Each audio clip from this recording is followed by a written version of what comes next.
Good morning, नमस्कार and जय हिंद। मैं शशांक आपके लिए लेकर आया हूँ 19 ऑफ मई के करंट अफेयर्स, जिसमें कि आज हमारे पास बहुत सारे इंपॉर्टेंट आर्टिकल्स होने वाले हैं।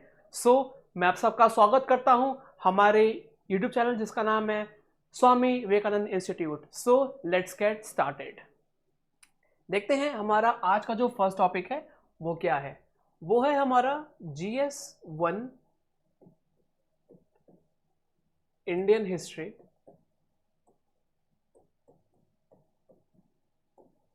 और इसको हम लोग GS2 से भी लिंक कर सकते हैं, जो कि है इंडियन पॉलिटी।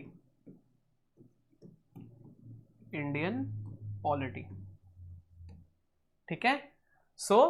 न्यूज़ आ रही है जल्लीकट्टू के बारे में। हम लोग जानते हैं कि ये एक तरह का स्पोर्ट्स है। This is basically a sports activity जिसमें कि बुल को टेम किया जाता है। Okay, and mark this word that this is one of the dangerous festivals which is celebrated in the Kerala region. ठीक है। उस पर अभी कुछ आर्टिकल्स आ रहे हैं और जो honourable supreme court of India है उन्होंने अपना जजमेंट दिया है इस पे कि जो तमिलनाडु, महाराष्ट्र और कर्नाटका है, ठीक है, यहाँ पे सुप्रीम कोर्ट ऑफ इंडिया ने एक तरह से अपहेल्ड किया है the amendments made by Tamil Nadu, Maharashtra and Karnataka to the prevention of cruelty of animals PCA act of 1960, और इन्होंने अलाउ किया है to have a bull taming sports like Jallikattu, Kambala and bullock cart races. ठीक है। मैं अगर बात करूं इस स्पोर्ट्स एक्टिविटी की विच इज जलीकट्टू, इसमें क्या होता है, एक तरह से इसमें बुल को टेम किया जाता है। ओके, इसका बेसिक रीजन क्या है, ऐसा क्यों किया जाता है? Because this is a part of your Pongal festival. वहां पे जो पोंगल फेस्टिवल होता है, ठीक है, उस रीजन की वजह से यहाँ पे ये गेम को खेला जाता है। The Tamil Nadu is a part of the Pongal harvest festival. जो वहाँ की जो कटाई होती है उस फेस्टिवल को बोलते हैं पोंगल फेस्टिवल।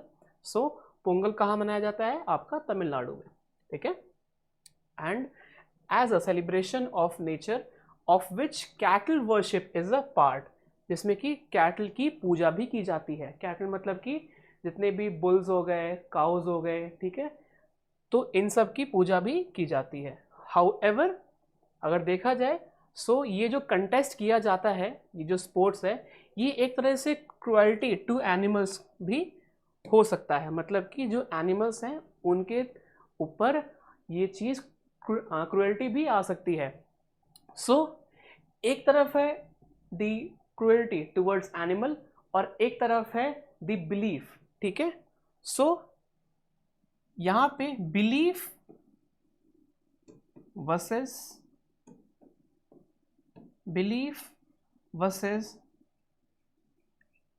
एथिक्स आ जाता है। ठीक है, कि क्या माना जाता है और क्या मॉरल एब्लिगेशंस है, क्या मॉरल ऑब्लिगेशंस है। ठीक है, क्या एथिकली ये चीज सही है किसी भी एनिमल को टेम करना? ठीक है, अगर है तो फिर क्यों है? और मैं अगर बात करूं बिलीफ सिस्टम की, जो सालों से ये प्रथा चली आ रही है इस स्पोर्ट्स एक्टिविटी को कंटिन्यू करने की, इन दोनों के बारे में यहाँ पे बात किया गया है। एग्जाम पर्सपेक्टिव से दो चीज इंपॉर्टेंट है। First is Jallikattu, that where Jallikattu is celebrated and that is your Kerala. दूसरा क्वेश्चन आ सकता है कि तमिलनाडु में ये एक्टिविटी कब होती है? During the Pongal harvest season और फेस्टिवल। ओके, नेक्स्ट जल्दी से इसका स्क्रीनशॉट ले लीजिए, फिर हम लोग आगे चलते हैं।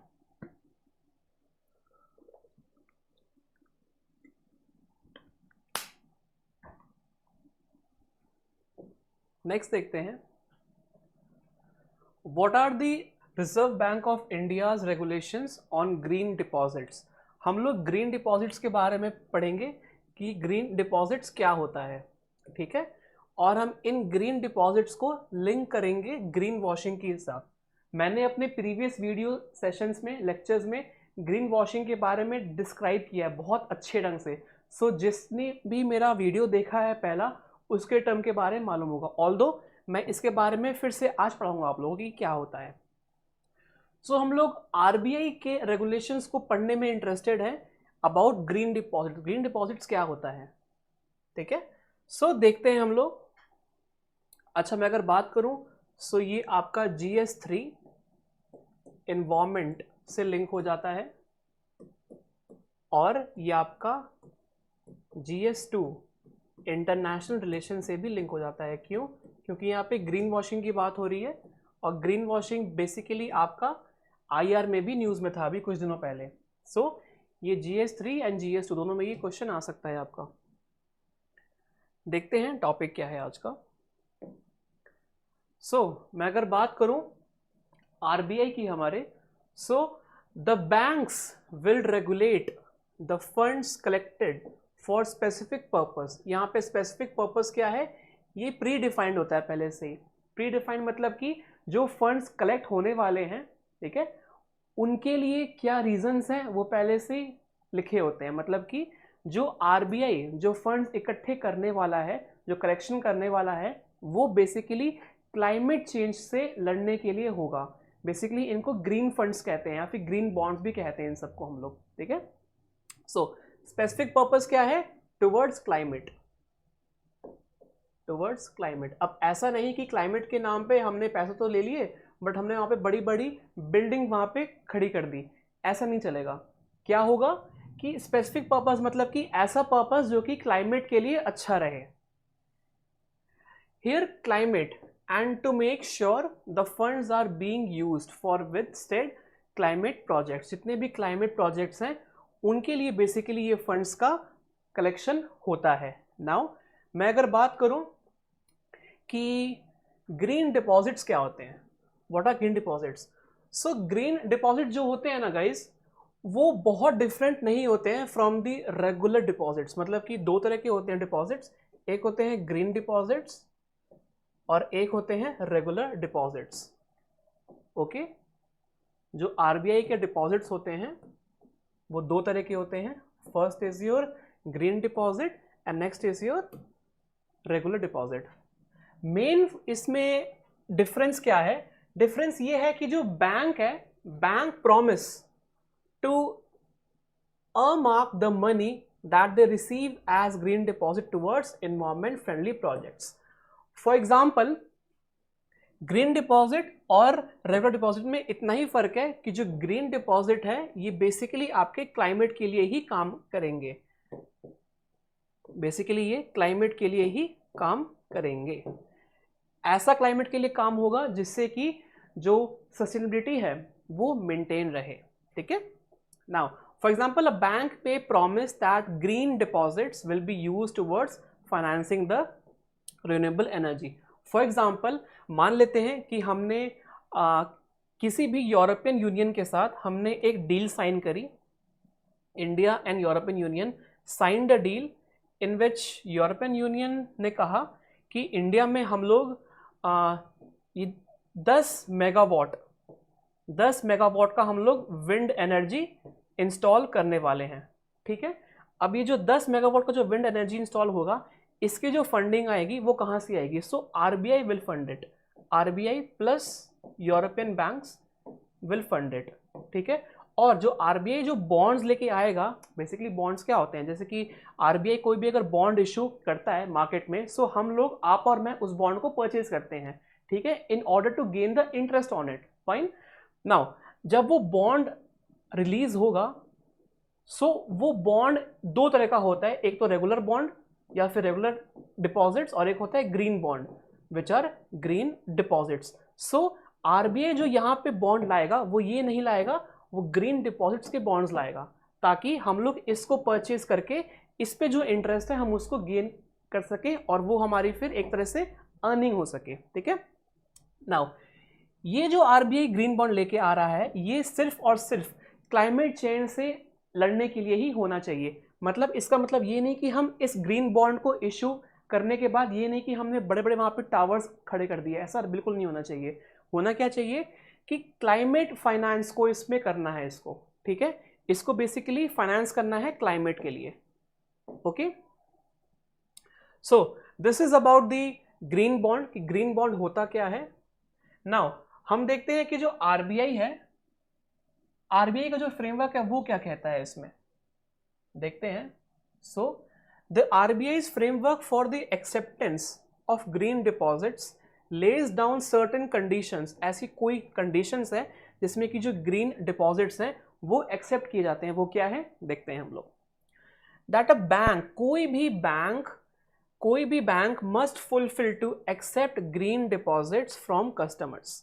Firstly bank will have to come up with a set of rules, कोई रूल से बैंक आएगा और पॉलिसी से approved by their respective boards that need to be followed while investing green deposits। मतलब कि फॉर एग्जांपल कोई भी bank है, ओके, कोई भी बैंक है वो तब तक ग्रीन बॉन्ड्स या फिर ग्रीन डिपॉजिट्स को तब तक वो इशू नहीं कर सकता जब तक कि इसके जो बोर्ड ऑफ मेंबर्स हैं वो उसको अप्रूव ना कर दें। ओके, जो बोर्ड ऑफ मेंबर्स होते हैं वो जब तक इसको अप्रूव ना कर दें तब तक ये बैंक इन ग्रीन डिपॉजिट्स को इशू नहीं कर सकता। Now once they have the legality to issue these bonds, उसके बाद कोई भी कस्टमर जाके इन ग्रीन बॉन्ड्स को या फिर ग्रीन डिपॉजिट्स को परचेज कर सकता है और उसको अपने पास रख सकता है। ठीक है, सो ये बेसिकली फंडा है ग्रीन बॉन्ड्स का या फिर ग्रीन डिपॉजिट्स का। नाउ मैं अगर बात करूं कौन कौन से ऐसे सेक्टर्स हैं जहां पे कि ग्रीन डिपॉजिट्स या फिर ग्रीन बॉन्ड्स को हम लोग परचेज कर सकते हैं। एक तो हो गया आपका रिन्यूएबल एनर्जी, जो मैंने भी आपके लिए यहाँ लिखा था, कहाँ गया, ये रहा, 10 मेगावाट ऑफ विंड एनर्जी। ठीक है, सो ये आपका हो गया रिन्यूएबल एनर्जी। ये तो एक सेक्टर है, ऐसे सेक्टर्स बहुत सारे हैं जहाँ पे कि ग्रीन बॉन्ड्स को हम इशू कर सकते हैं। सो पहला था आपका रिन्यूएबल एनर्जी जो कि लिखा है यहाँ पे। दूसरा है वेस्ट मैनेजमेंट सिस्टम, मतलब कि इसका क्या मतलब हुआ कि जो भी वेस्ट जनरेट हो रहा है उसका ट्रीटमेंट करके उसका प्रॉपर डिस्पोजल किस प्रकार से हो रहा है, कितने स्टेप्स में हो रहा है, ये सारी जानकारियां और इन सारी चीज़ों के लिए फंड्स चाहिए होता है, ऑब्वियस सी बात है। ठीक है, चाहे वो रिसर्च हो गया, चाहे वो इम्प्लीमेंटेशन हो गया, सो उनके लिए फंड्स चाहिए होता है। और वो फंड्स कहाँ से आएंगे, वो आएंगे ग्रीन डिपॉजिट से या फिर ग्रीन बॉन्ड से। ओके, नाउ फर्स्ट था आपका about your renewable energy, first है आपका वेस्ट मैनेजमेंट। देखते हैं थर्ड क्या है। थर्ड है क्लीन ट्रांसपोर्टेशन। क्लीन ट्रांसपोर्ट मतलब कि uses of EV, electrical vehicles, EVs. Okay, so EVs में भी इसका इन्वेस्टमेंट होगा। अब आप लोग ये देखिए कि ये जो इनिशिएटिव लिया है हमारे आरबीआई ने, सो आरबीआई के इस इनिशिएटिव से कितना ज़्यादा फायदा होगा। क्यों? रीज़न बीइंग इसमें क्लीन ट्रांसपोर्टेशन भी आ रहा है, मतलब कि जाहिर सी बात है यहाँ पे ईवी की बात हो रही है ना। सो ईवी का मतलब क्या है, मतलब कि लिथियम, मतलब कि लिथियम। लिथियम क्यों? क्योंकि lithium is the basic foundation of electrical vehicles. जो भी बैटरीज होती है ना वो लिथियम की ही बनी होती है, विच इज Li। इसको हम लोग बोलते हैं वाइट गोल्ड। ठीक है, इसको हम लोग बोलते हैं वाइट गोल्ड, वाइट गोल्ड। ठीक है, so lithium is known as white gold. और एक तरह से अगर देखा जाए सो ये जो इनिशिएटिव आरबीआई लेकर आया है इसकी वजह से बहुत सारे फॉरेन इन्वेस्टर्स भी इंडिया में आकर इस बॉन्ड को परचेज करने में इंटरेस्टेड होंगे।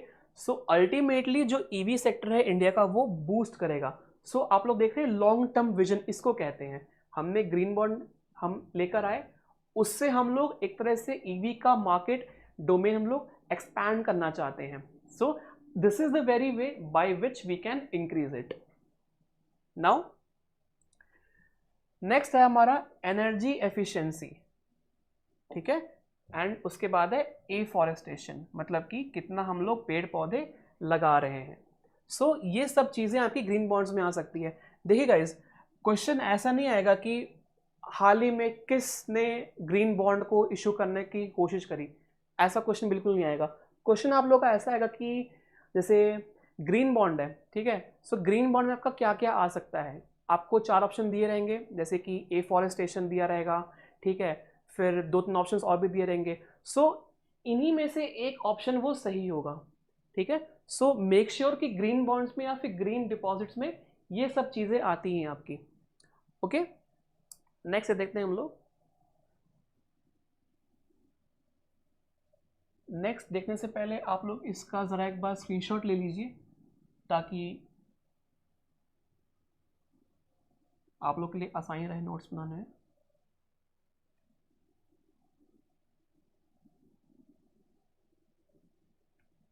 ठीक है, टेक अ स्क्रीनशॉट, फिर हम आगे बढ़ते हैं।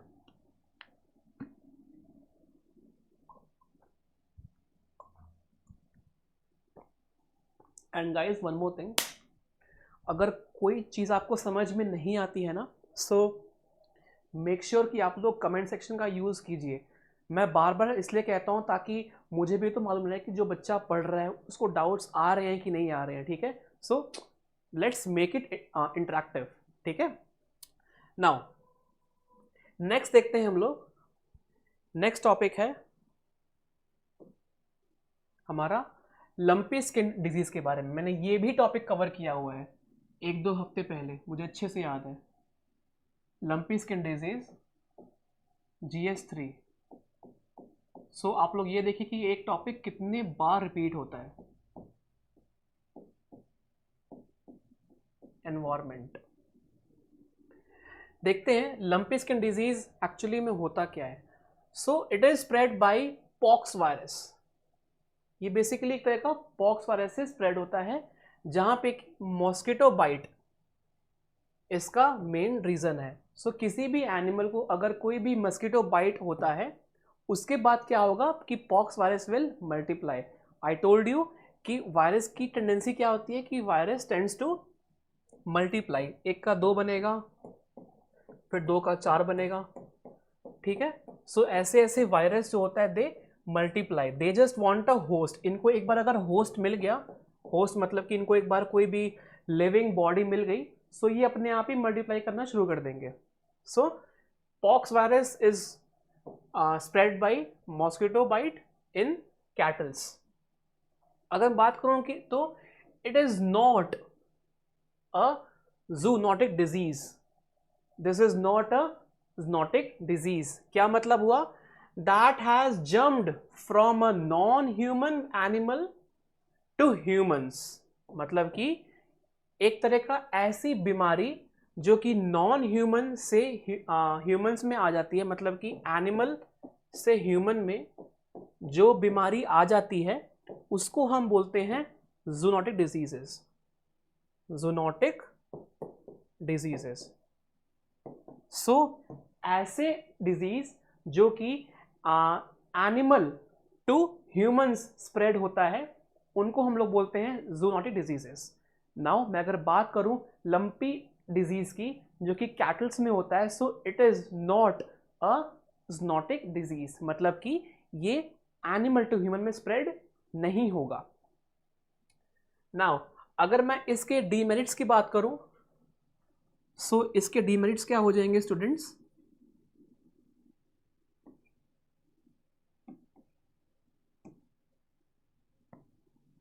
अगर बात किया जाए, सो पहला है decrease in animal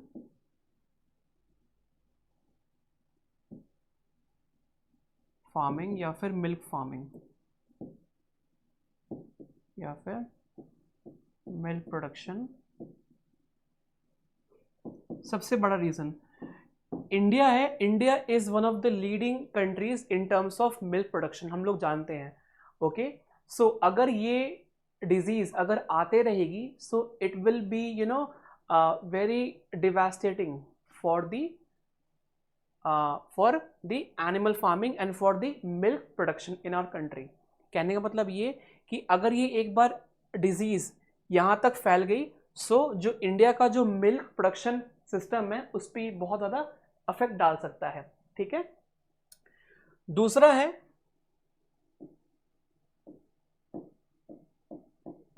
it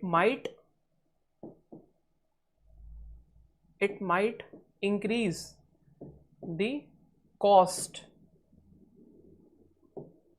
of milk production.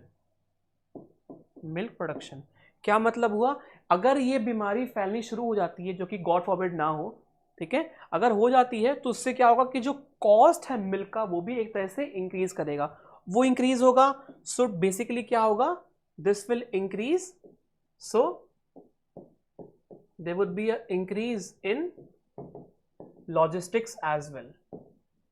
सो अगर एक चीज अगर हो रही है, सो उससे लिंक्ड हर चीज भी बढ़ सकती है। सो कहने का मतलब ये, इसमें दो चीज इंपॉर्टेंट है। पहला, पॉक्स वायरस क्या है, किससे फैलता है, what is zoonotic diseases, and what is the zoonotic pathogens.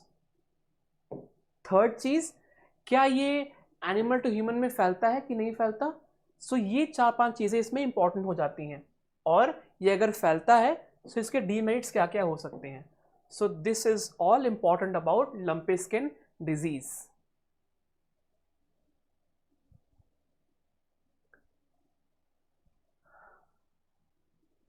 बहुत इंपॉर्टेंट है स्टूडेंट्स, आपसे ये क्वेश्चन आ सकता है कि लंपी स्किन में क्या क्या होता है।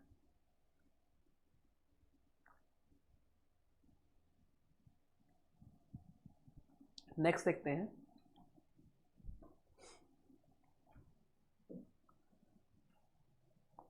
Papua New Guinea which is an archipelago क्या होता है, this is a collection of islands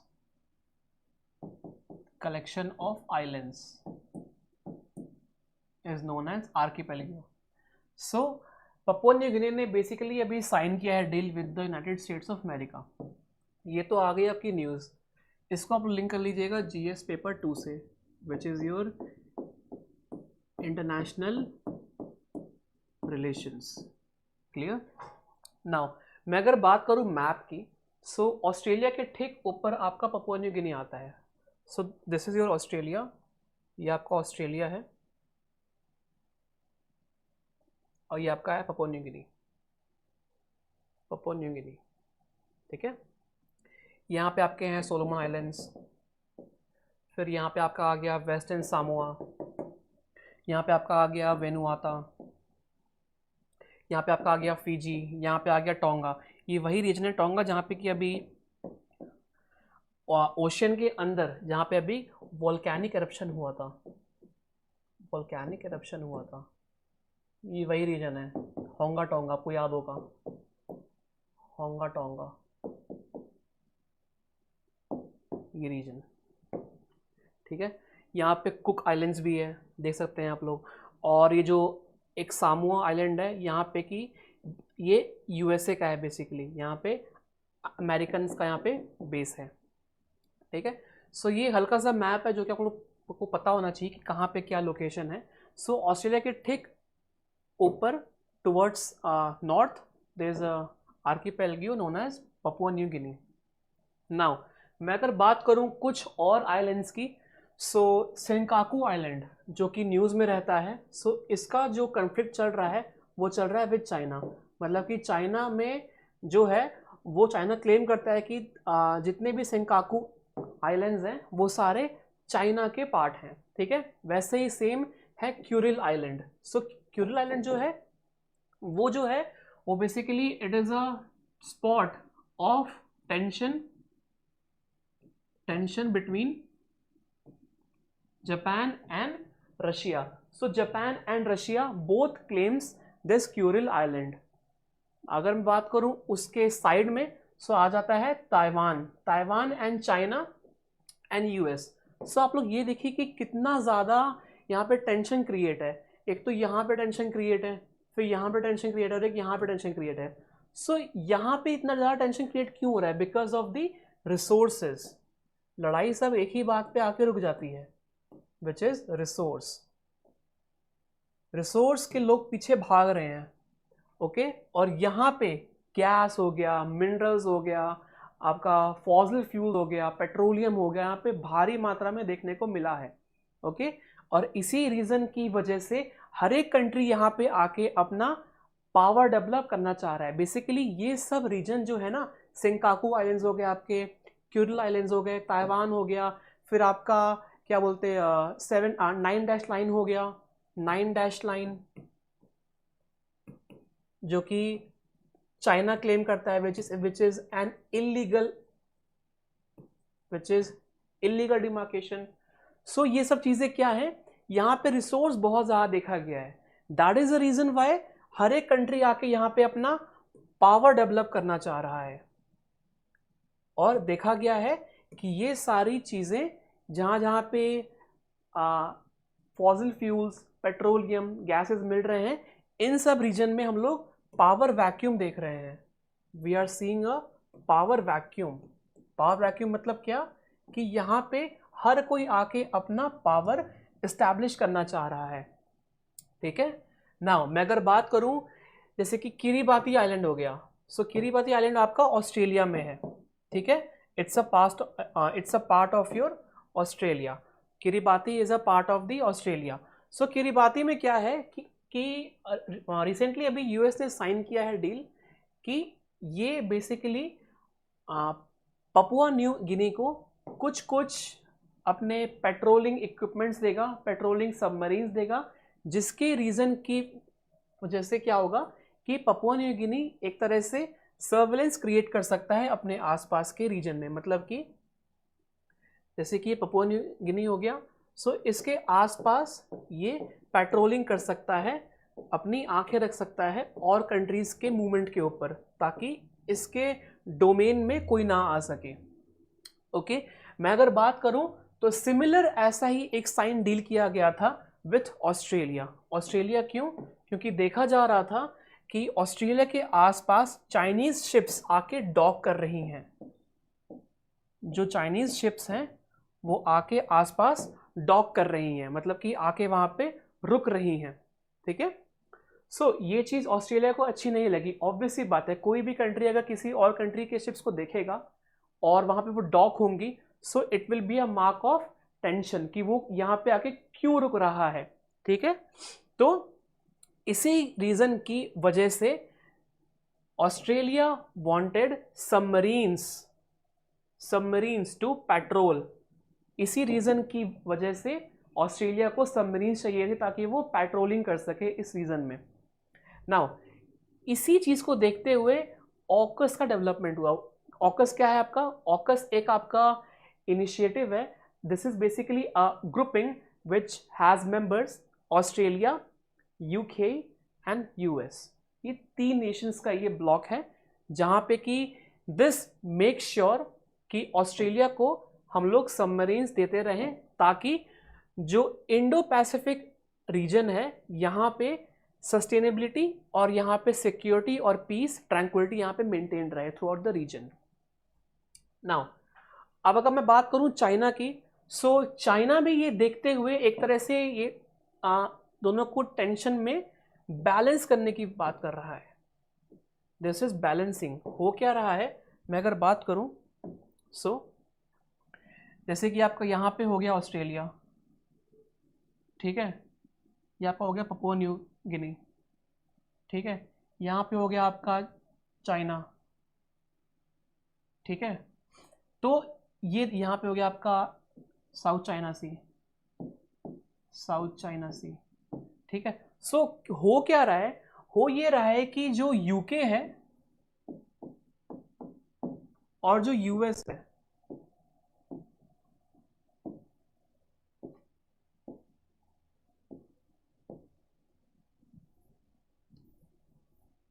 जो यूके है और जो यूएस है, हो क्या रहा है कि ये दोनों मिलके सबमरीन्स दे रहे हैं, सबमरीन्स प्रोवाइड कर रहे हैं टू ऑस्ट्रेलिया, ताकि ऑस्ट्रेलिया जो है वो जो इंडो पैसिफिक का रीजन है, ये पूरा रीजन जो इंडो पैसिफिक का रीजन है, यहां पे ये अपना पीस मेंटेन रख सके, पीस, स्टेबिलिटी एंड पेट्रोलिंग। क्योंकि यहाँ पे चाइनीज का जो मूवमेंट है वो बहुत ज़्यादा देखा गया है। इसको देखते हुए यूके एंड यूएस ने ये फैसला लिया कि हम लोग आपको सबमरीन्स प्रोवाइड करेंगे, जिसको यूज़ करके आप लोग ऑस्ट्रेलिया वाले यहाँ पे पेट्रोलिंग कर सकते हैं और किसी भी मूवमेंट को यहाँ पे नोटिफाई कर सकते हैं। ठीक है ना। मैं अगर बात करूँ चाइना की, सो चाइना ने भी क्या किया कि यहाँ पे अपनी पेट्रोलिंग को इंक्रीज कर दिया. So basically China is balancing the AUKUS. जो ऑकस इनिशिएटिव है ना, इसमें ऑस्ट्रेलिया है, यूके है, यूएस है, ठीक है, इसको ये बैलेंस करने की कोशिश कर रहा है.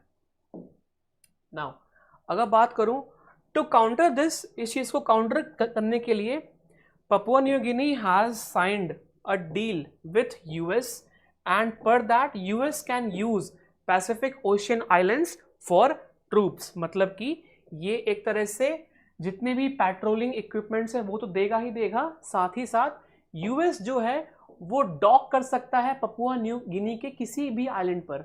मतलब कि जो भी यूएस ट्रूप्स हैं वो आके कभी भी देख सकते हैं यहाँ पे मूवमेंट क्या चल रही है, क्योंकि एक तरह से मैंने बताया था कि ये पावर वैक्यूम का रीजन है. यहाँ पे हर कोई आना चाहता है. क्यों? क्योंकि यहाँ पे रिसोर्सेज बहुत ज़्यादा हैं और जहाँ पे रिसोर्सेज होगा वहाँ पे उसकी लड़ाई भी होगी, जाहिर सी बात है. ओके, सो इसी को देखते हुए जो पपुआ न्यू गिनी है उसने ये चीज़ अलाउ करी है कि US can come and US can dock their ships and their destroyers and they can dock their troops as well. ठीक है, होगा क्या कि इसकी वजह से जितने भी आसपास के रीजन है यहाँ पे एक तरह से पीस एंड स्टेबिलिटी मेंटेन रहेगी. ठीक है, so this is the current geopolitics which is going in the Indo Pacific region. This is very very important. You can take a screenshot, फिर हम आगे बढ़ते हैं.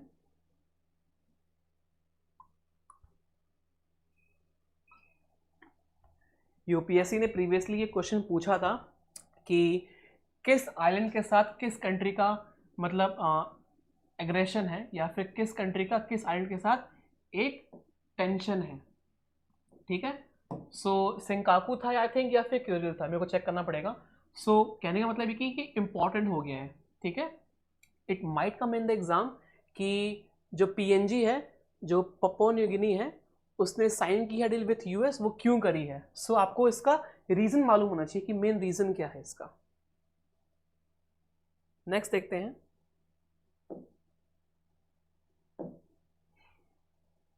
नेक्स्ट है कॉम्बैटिंग फॉरेस्ट फायर्स इन Uttarakhand reason.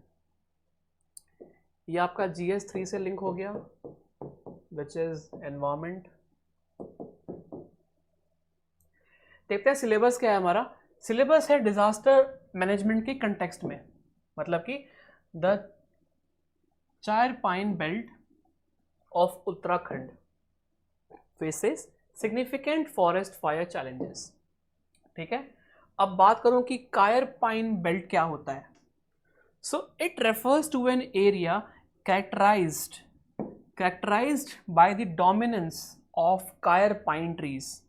ये एक तरह के ट्री होते हैं जिसका नाम है पाइनस रॉक्सबर्गी. सो पाइनस रॉक्सबर्गी क्या है? This is a name of pine tree. ठीक है, और ये बेसिकली फाउंड होता है कहाँ पे? In the state of Uttarakhand. So chir pine tree जो है ये कहाँ फाइंड होता है? This is found in state of Uttarakhand. The high presence of chir pine trees in this belt also contributes to the susceptibility to forest fires in the area. मतलब कि ये जो पाइन ट्रीज होते हैं ना, these are very much vulnerable. किस चीज से? Towards the forest fire. ऐसा क्यों है कि ये बहुत ज़्यादा वल्नरेबल है फॉरेस्ट फायर से? द रीज़न बीइंग कि ये बहुत ज़्यादा सूखे होते हैं, दे आर वेरी ड्राई. हम जानते हैं कि फॉरेस्ट फायर कैसे होती है? Due to human errors. हम भी गलतियाँ करते हैं. कैंपिंग पे जाएंगे, वहाँ पे आग जलाएंगे और उसको छोड़ देंगे वैसे ही. ठीक है, कुछ तो ह्यूमन एरर. बेसिकली जो मेजर पोर्शन है वो होता है because of the disasters, because of the natural calamities. जैसे कि हो गया लाइटनिंग, कहीं पे लाइटनिंग हुई और उस पूरे फॉरेस्ट में आग लग गई। सो उसका रीज़न क्या होता है, वहाँ पे जो भी, जैसे कि ये जो ट्री है, ठीक है, this pine tree basically it is a starting point जहाँ से कि फॉरेस्ट फायर इनिशिएट होता है, जहाँ से कि वो इनिशिएट होता है। सो ये पाइन ट्री कहाँ पाया जाता है, पहली बात ये पाइन ट्री पाया जाता है उत्तराखंड में, ओके। और this is a basic reason by which the area catches fire and it turns into forest fire, ठीक है। सो इसमें दो चीज़ें इंपॉर्टेंट हो गई हैं, फॉरेस्ट फायर क्या होता है, दूसरा ये जो कार पाइन ट्री है ये कहाँ पाया जाता है, तीसरा ये जो बेसिकली पाइन ट्री है ये इसका जो नेम है which is the biological name वो क्या है, so it is Pinus roxburghii. So ये तीन चीज़ें इस न्यूज़ से इंपॉर्टेंट हो जाती हैं। टेक अ स्क्रीनशॉट, फिर हम आगे बढ़ते हैं। नेक्स्ट है a long drawn test for Indian diplomatic skills. So यहाँ पे हम लोग बात करेंगे about Indian balance in foreign policy, about Indian balance in foreign policy, और यहाँ हम लोग बात करेंगे between US led balance and the Russia led balance. So मैं अगर बात करूँ इंडिया की, सो इंडिया ने हमेशा नॉन अलाइनमेंट मूवमेंट को आगे रखा है। क्यों? क्योंकि हमारे जो इंटरेस्ट हैं वो हमारे गोल के साथ मीट करने चाहिए, पहला पॉइंट। दूसरा point that we are the world's growing population country, ठीक है, और इस रीजन की वजह से we have a vote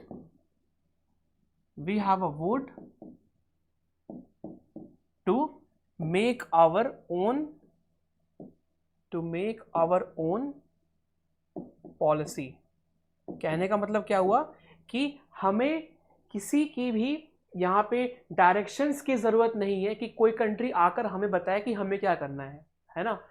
we better know what we have to do in our foreign policies. So इसीलिए हमने एक नॉन अलाइनमेंट मूवमेंट का हमने जिक्र किया और हमने उसको फॉलो किया। सिंस देन, इसके इंसेप्शन के बाद से हमने इस चीज़ को हमेशा फॉलो किया। मतलब कि हम बहुत ज़्यादा पैसिव भी नहीं है, हम बहुत ज़्यादा एग्रेसिव भी नहीं है, वी आर पैसिव एग्रेसिव, हम उसके बीच में हैं। We are following the golden mean,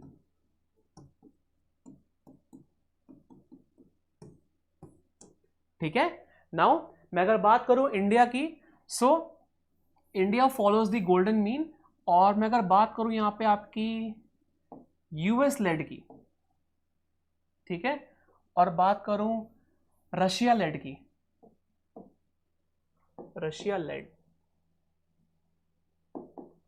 सो जैसे कि यहां पे आपका आ गया इंडो पैसिफिक इकोनॉमिक फोरम, ठीक है। फिर यहां पे आ गया आपका जैसे कि एससीओ हो गया, ठीक है, प्लस आपका फिर यहाँ पे आपका G7 हो गया, फिर G20 हो गया, ठीक है। यहाँ पे आपका G7 नहीं है, क्यों? क्योंकि जो रशिया है उसको G8 से निकाल दिया गया था, because it has annexed the Crimea region. जो क्राइमिया इसने हथियाया था उस रीजन की वजह से इसको इस वजह से निकाल दिया गया। सो ये G8 से G7 बन गया, ठीक है। सो हम लोग ये देख रहे हैं कि यूएस लेड और रशिया लेड के बीच में हम लोग कहीं हैं। So we are following our own politics, our own foreign policy, ठीक है। मतलब कि हम लोग दोनों को बैलेंस करके चल रहे हैं, ठीक है। So this was about the diplomatic skills, that how India achieves its diplomatic skills in the foreign policy, okay. और ये चीज होनी भी चाहिए, क्यों? क्योंकि we should know how we have to play this, how we have to actually build our relationship with other countries and how we have to grow ahead. सो उसके लिए बहुत इंपॉर्टेंट हो जाता है कि हम किसी एक पर्टिकुलर कंट्री की साइड ना लेकर हम लोग दोनों पहलुओं को देखें और हम दोनों पहलुओं में जो अच्छा है और जो बुरा है हम दोनों को नोट करते हुए हम लोग जो अपना सेल्फ इंटरेस्ट है उसको लेकर हम लोग आगे बढ़ें. So that is how the diplomatic skills works. Next देखते हैं अबाउट हेली टूरिज्म. हेली मतलब कि यहाँ पे हेलीकॉप्टर की बात हो रही है, चॉपर की बात हो रही है. सो जो केरला टूरिज्म है, the Kerala tourism is planning to introduce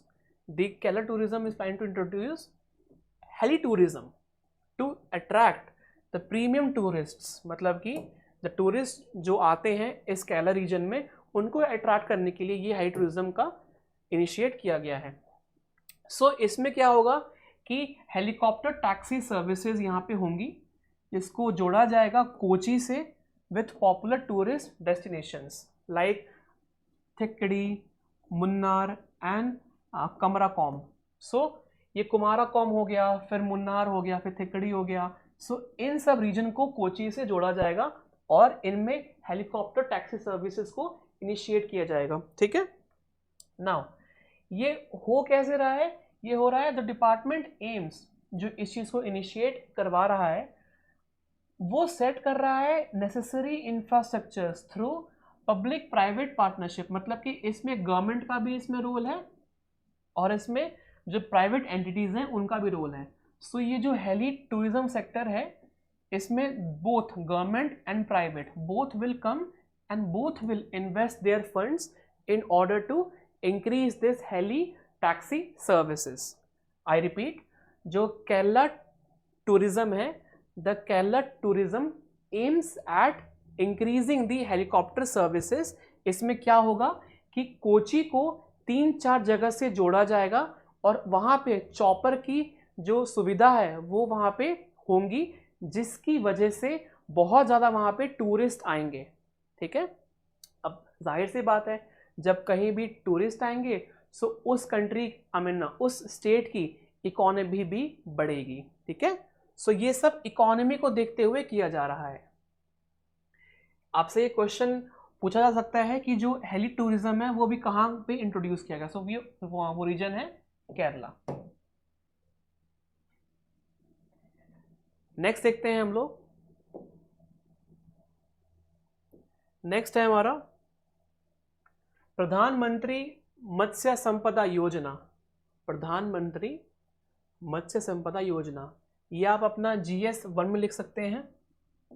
GS1 में जितनी सारी गवर्नमेंट की स्कीम्स आती हैं वो सब आ जाएंगी इसमें आपकी, और GS2 भी आ सकती हैं, GS1 एंड GS2. सो इसमें क्या है, ये बेसिकली इंडिया का इनिशिएटिव है which is being supported by 7 major field studies conducted by the National Productivity Council. Okay. और मैं अगर बात करूं इसके एम की, सो इसका एम क्या है? These studies aim to enhance the fishery sector and its contribution to the country's GDP. मतलब कि जो मछली उत्पादन का जो सेक्टर है उसमें ये बहुत ज़्यादा ग्रोथ लाएगा, ये जो स्कीम है. ठीक है. ये जो योजना है वो, और अल्टीमेटली अगर फिशरी सेक्टर हमारा इम्प्रूव करेगा सो क्या होगा कि GDP भी हमारी बहुत ज़्यादा इम्प्रूव करेगी. ओके. नाउ ये जो फील्ड है, ये जो योजना है, this covers the studies of various areas such as fish marketing system और innovative fishing system, storage system. मतलब कि जो फिशेज हैं उन फिशेज को स्टोर कैसे किया जाए. ठीक है. Improvements in the in the fish marketing. ठीक है. फिश मार्केटिंग इंफ्रास्ट्रक्चर में. ठीक है. फिर टेक्नोलॉजी इवैल्यूएशन में, मॉनिटरिंग मैकेनिज्म में, मिनिमाइजिंग में. सो आप लोग ये देखिए कि ये जो प्रधानमंत्री मत्स्य संपदा योजना है ये सिर्फ एक सेक्टर में काम नहीं कर रहा है. ठीक है. ये फिशरी सेक्टर में भी इन सब रीजन्स में ये बहुत ज़्यादा काम कर रहा है. जैसे कि फिश मार्केटिंग, कैसे मार्केटिंग की जाए, कैसे जो स्टोरेज है उसको इम्प्रूव किया जाए, कैसे जो टेक्नोलॉजी एवेल्यूएशन है उनको कैसे इंक्रीज किया जाए. ठीक है. और जो फिश मार्केटिंग है, ठीक है, उसको कैसे इम्प्रूव किया जाए। जो प्रधानमंत्री मत्स्य संपदा योजना है, ये फिश मार्केटिंग के लिए बहुत इंपॉर्टेंट है, ठीक है। देखते हैं हम लोग नेक्स्ट, टेक अ स्क्रीनशॉट, फिर हम आगे बढ़ते हैं।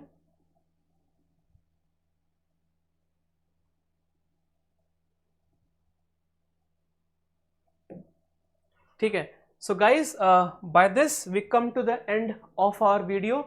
आई होप कि आपको ये वीडियो बहुत अच्छी लगी होगी। अगर लगी है अच्छी, so please give a like to this video and subscribe to the channel. ठीक है, हम लोग मिलते हैं फिर अपने नेक्स्ट वीडियो में। तब तक के लिए जय हिंद, keep on revising and take care.